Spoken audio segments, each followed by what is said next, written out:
네, 시청자 여러분 안녕하십니까? 계속해서 MBC 뉴스데스크 충북입니다. 이번 추석 연휴 코로나19에 대한 조심 때문에 고향 방문을 미루신 분들 많으셨을 텐데요.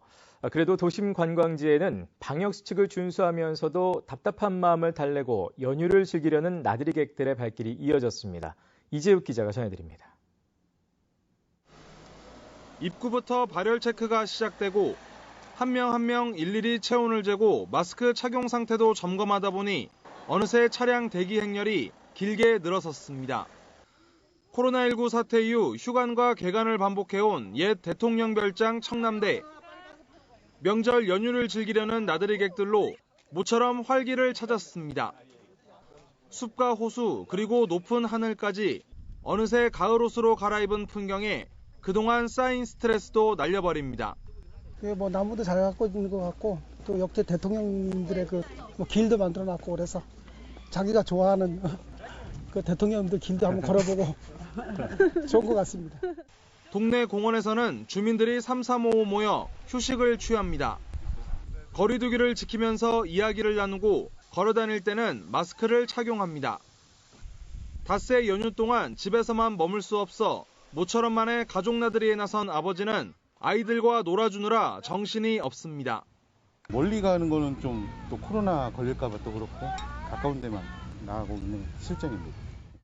서로 얼굴도 보고 이렇게 땀도 흘리고 할 수 있는 좋은 기회인 것 같습니다. 거리에서는 남은 연휴를 즐기려는 젊은이들의 발길이 이어졌습니다. 건물 안이나 밖에서나 마스크 착용은 필수. 아직은 마음을 놓을 수 없지만 꼭 필요한 물건을 장만하기 위해서는 집에만 있을 수도 없습니다. 옷도 살 겸 해서 시간 보내러 왔어요. 사람들이 많다 보니까 그런 위생이나 이런 관념에서도 좀 신경이 쓰이고 좀 예전처럼 마음대로 못 돌아다니는 게 좀 신경 쓰이긴 해요. 방역 당국도 추가 확산을 막기 위해 남은 연휴 동안 소규모 모임과 종교 행사, 집회 참석 자제를 당부했습니다. 이번 주말인 내일은 도내 중남부 지역을 중심으로 오전까지 5에서 10mm 정도 비가 내리다 그치겠고 대체로 흐린 날씨가 이어지겠습니다. MBC 뉴스 이재욱입니다. 네, 귀농하면 흔히 은퇴 세대를 떠올리게 마련이지만 요즘엔 20, 30대 밀레니얼 세대의 귀농도 낯설진 않습니다. 이 밀레니얼 세대는 농촌에서 보고 느끼고 경험한 것들을 다른 사람들과 공유하는 데도 적극적인데요.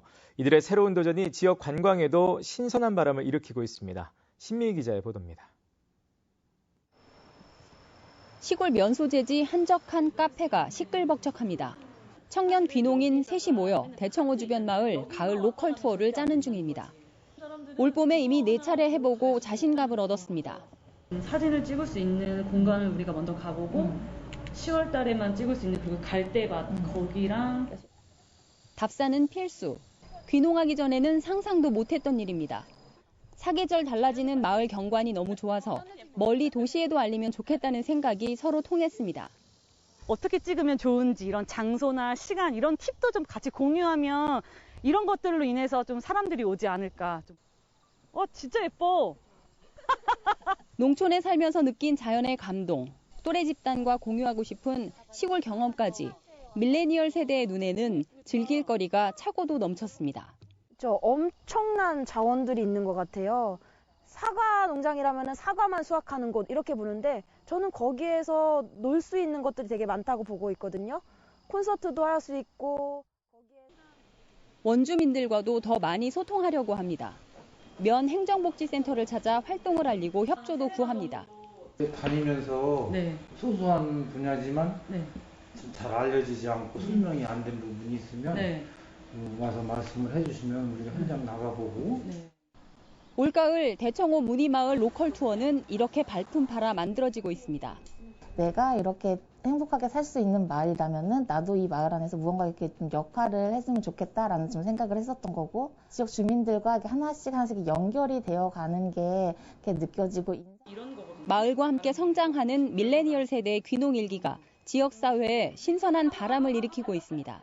MBC 뉴스 신미입니다. 단양에서 코로나19 환자 한 명이 추가로 나왔습니다. 지난달 30일 인천국제공항을 통해 라이베리아에서 입국한 30대는 어제 단양군 보건소에서 검사를 받고 코로나19 양성 판정을 받았습니다. 이 확진자는 무증상으로 알려졌으며 현재 청주의료원에서 치료를 받고 있습니다. 이로써 오늘까지 충북의 코로나19 환자는 모두 173명으로 늘었습니다. 노인보호시설과 주간보호센터 같은 노인시설과 기관에서 발생한 노인학대가 8배 이상 급증한 것으로 나타났습니다. 충북 노인보호 전문기관의 자료를 보면 지난해 충북의 노인요양기관과 시설 종사자의 노인학대는 모두 67건으로 1년 전 8건보다 8.4배 늘었습니다. 유형별로는 방임이 48.5%로 가장 많았고 신체적 학대와 정서적 학대가 그 뒤를 이었습니다. 또 같은 기간 전체 노인학대에서 차지하는 비중도 31.5%로 가장 많았습니다. 3천억 원대의 가짜 세금 계산서를 발행한 40대 업자에게 실형과 함께 벌금 600억 원이 부과됐습니다. 청주지방법원 형사 11부 조형우 부장판사는 허위 세금 계산서 교부 등의 혐의로 재판에 넘겨진 47살 A씨에게 징역 4년의 실형과 함께 벌금 600억 원을 선고했습니다.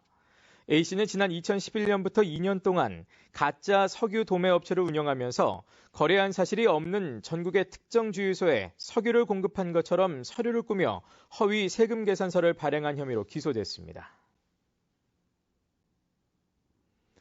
영동 마을경로당 노래방기기 특혜 의혹을 받고 있는 영동군 의원이 피의자 신분으로 경찰 조사를 받습니다.